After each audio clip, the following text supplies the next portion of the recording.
안녕하세요. 혼이TV의 혼입니다. 오늘 여지 없었죠. 여지 없이 장의 조정이 이어졌습니다. 또 이제 뭐 악재를 갖다 붙이고 뭐 이제 시장은 계속 조정 중인데 인플레 얘기가 있고 또 이제 뭐 미중 분쟁 얘기가 또 있고 뭐 그렇게 하면서 뭐 계속 증시를 누르고 있고 어, 좀 많이 힘든 장세가 연속이 되고 있어요.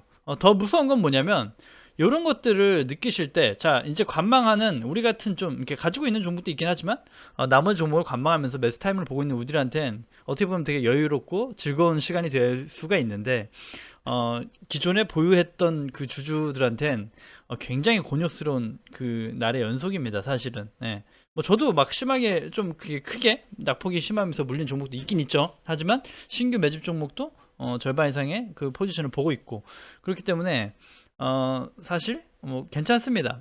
더 빠져주면 더 빠져줘서 더 싼 가격에 살 수 있어 좋다. 뭐 이렇게 여유를 더 가질 수 있는 부분이 생기는 것이고 반대로 가지고 계신 분도 좀 뭐랄까 많이 좀 비중이 많이 물린 것들은 밑에서 바닥에서 다시 한번 또 재매수를 들어가서 편락을 조절할 수도 있고 좀 더 유리한 포지션으로 전향할 수 있다. 또 아니면 너무 싫다 그러면 좀 밑에서 좀 더 큰 금액의 베팅을 해서 올라온 상승분에 있던 걸 그냥 마음 편히 정리하는 방법도 있다. 뭐 방법은 여러 개가 있는데 일단 물리는 종목을 손절하는 건 아닙니다. 손절해야 되는 종목이 있긴 해요.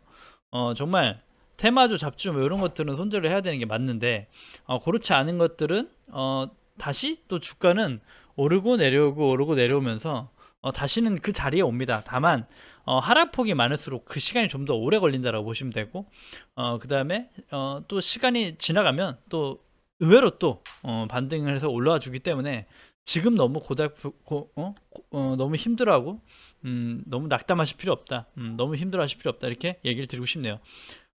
이 또한 지나가는 과정이고 사실 저나 이제 그 기존에 했던 그 다른 그 유튜브 하시는 분이나 다른 뭐 애널리스트나 투자들은 이런 하락장에 익숙하단 말이죠. 익숙하다기보다 하락장을 대충 알고 완벽한 대처 못해도 어느 정도 대처하는 방법을 알고 있습니다. 예를 들어 거래를 하지 않는다든가 아니면 약손실인 거를 정리하고 맞이한다든가 뭐 여러 가지 방법이 있고 아니면 또 밑에서 추가로 어느 정도 구간에서 물타기에서 빠져나온다든가 여러 가지 방법이 있는데 올해 초에 그 새로 그 주식을 시작하신 분들이 굉장히 많으실 거예요. 근데 어떻게 보면 매도 빨리 먼저 맞는 게 낫다고 배우는 입장이라면 이런 하락장을 먼저 겪으시는 건 나쁘지 않다고 생각이 들어요. 다만 손절해가지고 내 그 잔고를 잃지 말고 좋은 종을 가지고 있으면 좀 기다리면서 기다리는 동안 또 새로운 공부를 하면서 앞으로의 주식시장에 대한 대응을 준비하자라는 시간으로 오히려 나쁘지 않다고 생각이 들어요. 어, 정말 이 또한 지나가니까 화이팅 하시고 자 이제 좀 종목 얘기도 해볼 건데 사실 이렇게 시장이 하락할 때는 어떤 종목도 필요가 없습니다. 그냥 다 하락이에요. 그냥 가는 놈도 긴 하지만 이 하락장 속에서 가는 놈을 찾는 건 정말 더욱더 노력과 공부와 집중적인 거래가 필요한 것이고 그렇지 않고 그냥 조금 직장같이 더딘 사람들은 하락을 다 완벽하게 방어할 수는 없습니다. 그냥 어느 정도는 받아들이면서 좀 멘탈을 잡으면서 냉정하고 냉철할 필요가 있다. 그래서 종목 보시면 정말 제가 예전에 방송하면서 어중간하다고 얘기 많이 들었어요. 어중간 아직은 뭐 매수를 많이 할 때도 아니고 비중을 많이 실을 때도 아니고 급할 게 없다. 충분히 기회는 올 수 있다라고 얘기 드렸고 그래서 그 시간에 대해서 좀 여유를 가져라고 그렇게 말씀 많이 드렸죠. 그러면서 그 대응하는 법도 그때그때 뭐 얘기 드리기도 했고 잘 모르겠고 하면 매매 동향만 봐도 사이즈가 나오니까 매매 동향만 보고 움직이지 마라. 그다음에 그런 얘기를 드렸는데 이런 얘기를 드린 이유 중에 하나가 이거예요. 안 올 것 같은 주가들이 온단 말이에요. 와요. 정말 더 심하게 빠진 것도 있고 놀랄 만한 것도 있어요. 사실은 어, 안 올 법한 것도 온다 라든 게 예를 들어 제가 첨보를 그렇게 얘기를 드려서 정말 매수가가 뭐 18만원 정말 이 금액은 아닌데 좀 더 빠져야 되고 매력적인 금액이 아닌데 좀 지금 뭐 매집했다가 그래도 아니면 매집했다가 아니면 던지고 그냥 기회를 엿본다 계속 그렇게 얘기 드렸는데 금액이 와요 이렇게 정말 또 금액적인 금액이 오는 거죠. 예, 많이 빠진단 말이에요. 많이 빠져요. 근데 뭐 당연히 이렇게 많이 빠질 때 시장이 그 할 때는 또 낙폭이 센 것도 오히려 매력이 있어요. 오히려 센 것도 예를 들어 SKC도 굉장히 좋은 종목이었고 그때부터 쭉쭉 너무 많이 갔기 때문에 내버려 뒀는데 또 생각보다 많이 빠져준다면 또 매력적이게 다가올 수 있는 거거든요. SKC도. 그렇기 때문에 오히려 좀 뭐랄까 신규 진입하는 종목이라면 굉장히 매력이 있겠다라고 보여줄 수 있어요. 오히려 왜냐면 신규 진입 종목은 지금부터 저점 잘 잡으면 되게 예쁜 금액 나오거든요. 기아차 그렇게 얘기를 드렸고 결국은 75,000원을 보여주고 또 심하게 되면 이렇게 보는 거예요. 이러면 정말 7만원대가 안 올 거라고 얘기했던 사람들이 되게 다반수였단 말이에요. 하지만 7만원 중반까지 왔고 16만원도 오지 말란 법이 없죠. 자, 이제 지금 같은 장을 보면 그래요. 오지 말란 법이 없구나. 올 수 있다라고 하면서 내 스스로 경계를 하게 되거든요. 근데 이런 걸 겪어봤기 때문에 그런 금액대를 얘기하는 거예요. 안 올 것 같아도 오니까. 예. 안 오면 안 사면 된다고 얘기 드렸잖아요. 내가 원하는 정말 매력적인 금액이 오지 않으면 안 산다는 거죠. 조금씩 주서보다 아니면 말 수도 있고. 내가 얘기했잖아요. 기관 외인들도 그렇게 한다고. 매집을 하다가 내가 충분한 매집이 안 됐는데 주가가 이상하게 좀 어영부영 가버리면 그냥 다 던져버려요. 저도 그렇게 하는 걸 몇 번 보여드렸고 첨보를 매집하다 다 던지는 거 보여드렸고 하나솔루션 매집하다 다시 다 던진 걸 보여드렸죠. 왜냐? 하방이 예측되는데 굳이 그걸 갖고 있을 필요는 없죠. 그걸 모를 때는 가져가는 게 되지만 아닐 땐 충분히 가능하다. 제가 그 죄송한 얘기지만 하나솔루션도 얘기를 드렸죠. 뭐 말 그대로 45,000원대가 좋은 거 맥점으로 보이고 한다. 근데 뭐 잘 안 오겠지만 오면 좋겠다. 이거 엄청 먹었을 거예요, 저. 만약에 이거 주주분들이 보셨을 때, 제 거를 보면서, 만약에 한 분이도 한솔루션, 그 언급이 되니까 유튜브에서 봤을 때, 내가, 제가 45,000원 얘기했을 때, 욕을 엄청 했을 거예요. 이미 물려있는 분이라면. 무슨 45,000원, 야, 저런, 뭐 하면서, 그 엄지 밑으로 막 내리면서 또, 찬티가 되는 거죠. 제가 얘기 드렸습니다. 주식시장엔 찬티도 안티도 필요 없다고. 예, 한 종목에 올빵해도 안 되고 한 종목에 맹신해도 안 되고 절대 찬티 안티 필요 없다고. 주식시장을 맹신하시면 안 돼요. 절대 맹신할 수 있는 내가 원하는 대로 주식시장을 움직여주지 않는단 말이죠. 그래서 하나솔루션은 45,000원 결국 보여줬고 근데 여기서 더 얄미운 게 뭐겠어요. 45,000원 왔다고 사느냐? 아니에요. 금액 와서 사는 게 아니라 그랬잖아요. 아직은 시장의 악재가 해소 안 됐다면 더 빠질 수 있는데 왜 지금 삽니까? 45,000원 왔으니까 사야 되는 건 아니에요. 항상 제가 말씀드렸죠. 금액대를 맹신하지 말고 이평선 맹신하지 말라고. 추세가 중요합니다. 시장의 진정이 되는 모습이 보여주고 들어가도 늦지 않고 지금도 이렇게 시장이 멈추지 않고 하락을 하고 있다면 굳이 들어갈 필요가 없는 거예요. 어떤 종목이든 그래요. 말 그대로 정말 정말 바닥으로 보인다 하더라도 끝도 없이 빠질 수 있어요. 주식시장은 뭐 2018년 때 주식을 겪어보신 분은 없을 텐데 2018년은 1년 내내 흘렀습니다. 1년 내내. 그때 정말 코로나 저리 가라 할 정도로 1년 내내 흘렀거든요. 근데 이것도 보시면 그래요. 이노아이리스가 전 여기서 바닥을 잡겠다, 언저리를 잡겠다 생각했죠. 저도. 예, 근데 와 이거 상상 이상으로 뺍니다. 상상 이상으로 빼요. 정말 힘들게 빼죠. 이게 정말 여태까지 데이터만 봐도 좀 예를 들어 요때죠. 요때 이후로 이때 코로나 때 거예요. 코로나 때 겁니다. 3월 그때가 아닌가요? 아무튼 이때 이후로 2019년 8월이네요. 이때 이후 그다음에 요때죠. 요때가 아마 요때군요. 코로나는. 예. 요때 코로나 때 이후로 아무튼 이때 이후로 그 이노와이러스라는 종목은 그 시장이 악화되고 어쨌든 뭐 흔들리고 조정장이고 뭐고 241선을 꿋꿋이 지켜줬다는 얘기죠. 지켜줬어요. 왜냐면 우상이 하는 종목이고 항상 매출이 일어나는 종목입니다. 이렇게 보시면 그래요. 저도 그렇게 해서 추천드리고 얘기 드렸던 거고 보시면 241선을 그렇게 크게 손상시켜줬던 적이 단 한 번도 없어요. 근데 이번에 완전 손상을 시킨다고요. 이번에. 예. 예상 못하죠.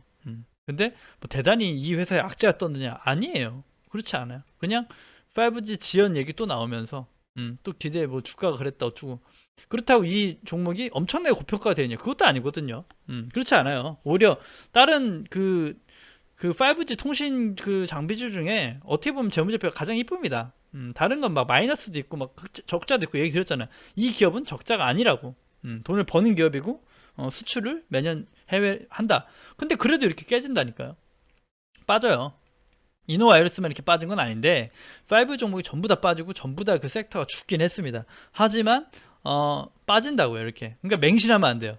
그래서 제가 이 이노와이러스라는 종목을 추천드리면서 뭐 추세가 전환이 돼서 가고 있는 것 같아서 좀 이제 가는가 저도 했지만 또 어떤 그 구독자분이 남겨주셨죠. 이제 가나 봅니다 이렇게 하는데 처음 그때 그 얘기 드려요.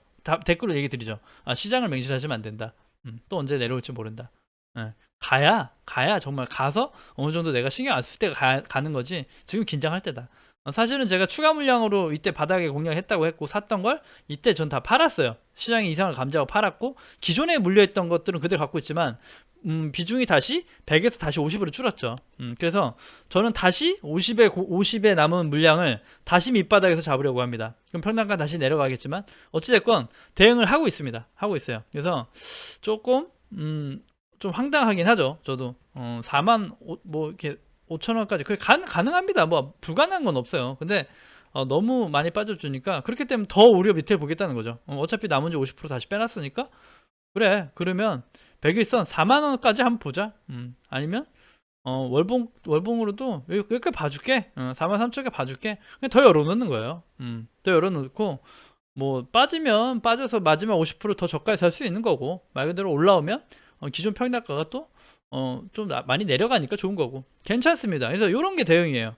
그러니까 내가 당연히 좋다고 산 종목입니다. 하지만 빠질 수 있어요. 그렇기 때문에 어떤 종목이든 몰빵을 하면 안 되는 거고 분할 매수가 필요한 거고 또 시장에 불안 요소들을 감지한다면 대응을 해야 되는 것이고 그 다음에 또 너무 걱정하면서 그렇게 쫄고 팔고 할 건 아니에요. 근데 제가 이렇게 추천드렸던 종목들 중에 여기서 이게 많이 뭐 15% 20%가 빠졌다 한들 손해볼 손절할 종목은 없어요. 전 그런 종목을 애초에 추천드리지 않습니다. 지금은 그래요. 그러니까 예를 들어 세운 메디칼 같이 주사기 테마 같은 거를 한번 추천드렸고 급등이 나왔죠. 20% 넘는 급등이 나왔고 30% 이상 수익 가지고 가신 분도 계실 건데 그런 것들은 빨리 수익 실현하고 빼야 되는 것이고 그런 거를 계속 장기적으로 가져가 있으면 안 된다. 안 된다. 그렇게 해서 그렇고 그다음에 이거는 또 현대 바이오랜드라는 종목을 얘기하셨는데 그 제가 또 우리 구독자분 한 분 그 종목 물려 계시다고 해서 봤어요. 봤는데 예전에도 한번 같이 훑어본 적이 있었던 것 같아요. 같은데 지금도 가지고 계신지도 몰랐고 뭐 매수를 고민하시는 정도인 줄 알았는데 가지고 계셨고 이 물림에 대한 걱정이 있으셨다라고 보여져서 가져와 봤는데 사실 바이오는 특히 그렇죠. 제가 바이오는 얘기 드렸잖아요. HLB 같은 경우가 있고 자 때로는 내 종목이 이렇게 불리하고 안 좋을 때는 끊을 줄 알아야 돼요. 이거를 무조건 수익 내서 가져오겠다. 무조건 뭐 보합을 가져오겠다라고 가져가는 순간 마이너스가 늘어날 수 있고 시간이 지속됩니다. 예를 들어 이 종목을 제가 그 평단가를 들을 때 25,000원 중반이었는데 25,000원 중반이라면 적어도 이 백일선 이 백일선에서 지지를 해주고 있다. 여기서 흐르죠. 늦어도 이땐 터셨어야 돼요. 터실라면 그리고 이런 거래를 하지 않겠다고 되새겨야 되는 겁니다. 힘들다. 그리고 이거를 만약에 그 밑에서부터 가지고 있었으면 뭐 지켜보면서 할 수 있겠지만 25,000이라는 금액은 절대 가지고 있으면 안 되는 금액이기도 했어요. 때로는. 왜냐 보시면 여기 일봉으로 봤을 때도 241선이 여기 지지되어 있고 이 241선이 장기 침체선이고 이 종목은 지금 과대 낙폭으로 장기 침체에 들어가 있는 종목이거든요. 사실은 이미 장기 시세에 들어가서 여기 밑에서 놀고 있는 주식이란 말이죠. 그래서 이날 시세가 꽤 나왔고 괜찮습니다. 요때 근데 요게 괜찮으려면 요때 이 전에 가지고 있다가 이때 털었어야 되는 게 맞는 거고 말 그대로 이때 그 신규 매수를 했다면 그 추세가 꺾일 때를 보고 아니다 싶으면 손절을 했어야 되는 종목이라는 거죠. 왜냐면 아니면 시간이 얼마나 갈지 모르니까 그리고 온다는 확신이나 재무제표상의 적정 주가일지 모르니까 예를 들어 이런 겁니다. 현대 바이오랜드는 어찌됐건 바이오 섹터라고 보여지고 오늘은 사실 바이오 섹터는 수급이 꽤 좋았어요. 그래서 안 가던 놈들도 가고 바닥 찍은 놈들도 가고 새로 또 때로는 박셀바이오 같은 종목이 상한가도 가면서 바이오 섹터에는 수급이 들어왔단 말이에요. 근데도 이 친구는 똑같이 주저앉았죠. 낙폭이 적었다가 한들 빠진 건 맞습니다. 그래서 어떻게 보면 소외주가 맞죠. 소외주고 힘든 종목이긴 해요. 그래서 이왕 가지고 계셨다고 하시면 지금 손절할 건 아닌 건 맞아요. 아닌 건 맞는데 이런 거래를 다시는 하지 않게 신경 써야겠다. 신경 써야겠다. 그렇게 봐주시면 좋을 것 같아요. 바이오주를 잘 모르고 하시면 되게 힘들어요. 바이오 같은 바이오를 잘하는 사람들은 손절을 굉장히 빠르게 하고 익절도 굉장히 빠르게 합니다. 이거를 장기 추세로 가져가지 않아요. 가져가면 가져가서 불안해지고, 얘기 예전에 드렸는데 바이오 종목은 이슈나 테마 없으면 무조건 빠진다고 보면 돼요. 그러니까 뭔가 부각됐을 때 그때만 잠깐 거래하고 빠지는 게 바이오 종목이기 때문에 이거를 장기 뭐 투자자 종목을 가져갈 종목이 아닙니다. 바이오 섹터가 그렇습니다. 그래서 빠른 대응을 하지 않으면 안 된다. 예를 들어 2% 3% 손실일 때 빨리 털고 나오는 게 답이다. 내가 확신이 없다면.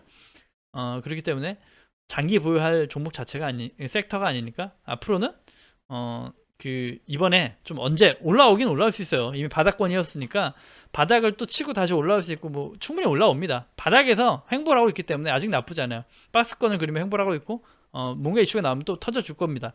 그때까지 가져가실 때 기간은 몰라요. 그러니까 그때 익절하고 아니면 그 평단가쯤 나오시든가 뭐 매도를 하시든가 익절을 하시든가 그건 나중 얘기인데, 그 시간까지는 좀 가져가셔야 되는 부분이니까 어쩔 수 없습니다. 가져가시면서 다른 종목에 집중하시고 좀 마음 편하게 좀 마음 비워두시면 좋을 것 같아요. 그렇다고 또 너무 비우면 안 되고, 그래도 봐야 됩니다. 왜냐, HLB처럼 어느 순간 악재로 종목이 망가질지 모르니 항상 긴장을 놓치지 말고 그렇게 해서 모니터를 꾸준히 해줘야 돼요. 바이오는 또 그게 귀찮아요. 꾸준히 봐줘야 됩니다. 하지만 이번에 또 그 현대차, 기아차 요런 놈들 보면 굉장히 이번에 또 조정도 많이 받아요. 예, 뭐 많이 받는데 또 그 리콜 얘기가 나왔죠. 현대차 또 리콜 얘기 나와서 조정 많이 받는데, 이런 종목들은 차라리 10% 15% 20% 물려도 괜찮아요. 괜찮아요. 왜냐면 밑에서 그 매물 물량 싣기도 편하고 재무제표가 있기 때문에 언젠간 또 만들어 주거든요. 그러니까 코스피 대형주들을 거래하는 이유들은 언젠간 그 주가들이 다시 오르고 내리고 합니다. 시간이 얼마 걸릴지 모르지만 언젠간 또 돌아와 줘요. 웬만하면 다 그래요. 특히나 그리고 좋다고 생각하고 들어오기 때문에 좀 그럴 것이다. 하지만 그렇지 않은 소외주들이나 테마주들은 그렇지 않기 때문에 더욱더 조심하고 긴장해야 된다. 그래서 그런 거는 염두에 잘 생각해 보셨으면 좋겠고, 그래서 또 하나를 얘기 드리면, 이거는 시장 얘기인데 너무 좀 사담이 길었는데 중요한 얘기를 드려야죠. 자, 시장 얘기예요. 자, 시장이 많이 빠질 대로 빠졌고 아픕니다. 아파요. 그런데 단기적으로 봤을 때 제가 봤었던 수치는 2,900대 중반, 60일선은 지지해주지 않을까? 라는 생각은 하고 있어요. 지금도. 그냥 여기 뭐 전환선이 지금 위치해 있는 데고, 그런데 그렇다. 월봉상 아직도 많이 떠 있거든요. 그러니까 코스피가 빠진다 해도 그렇게 막 폭락했다 막 뭐 욕할 수만은 없는 게, 그때 올랐을 때를 생각 안 하셔서 그런데 많이 올랐거든요. 그래서 오른 만큼 낙폭이 엄청 세야 되는데, 아직 그렇게 보면은 얼마 안 빠졌는데도 굉장히 우린이 아프고 힘든데 아직도 빠질 자리가 더 있다 그러면 되게 암담하고 힘들어요. 근데 가능한 시나리오다. 그렇기 때문에 급할 게 여전히 없습니다. 여전히 없고 좀 마음을 좀 비워두시는 게 좋을 것 같다. 거래 안 하는 것도 방법이고, 그렇습니다. 이미 하방은 다 갔기 때문에 지금 와서 팔고 다시 밑에서 잡는다라는 그 무리수를 두실 필요 없고, 여유 자금이 있다면 밑에가 확인되는 그 기점이 좀 늦더라도 더 안전하게 확인되고 난 다음에 투입해서 평단가를 낮춰서 가져가 볼 수 있겠다. 그렇게 보이네요. 일단 코스닥이 좀 많이 빠졌죠. 이미 구름대 밑까지 하단까지 오고 100일선까지 다 있고, 그래서 여기서 코스닥 뭐 지표상으로 그래요. 막 반등을 해주지 않을까? 어느 정도 요 정도에서 횡보하고 좀 멈춰줘야 되지 않나? 이런 생각이 드는데 시장은 또 맹신할 수 없기 때문에 계속 봐야 됩니다. 코스피는 60선까지 빠져주지 않을까? 좀 더 한 번 더 빠지고 좀 바닥을 잡아주지 않을까 생각도 들기도 하고, 그래서 시장은 정답이 없습니다. 아무튼 계속 보면서 긴 템포로 보시다 보면 정답이 나올 거니까 급하지 않게 긴 호흡으로 장중추종 잘 보시고 시장 동향 잘 보시고 대응하셨으면 좋겠습니다. 자, 매수는 천천히, 조정장엔 마음 편히, 자, 긴 호흡으로 대응을 해보자고요. 아무튼 오늘 하루도 많이 힘드셨을 텐데 고생 많이 하셨고요. 구독과 좋아요 누르셔야 채널 유지에 힘이 됩니다. 감사합니다.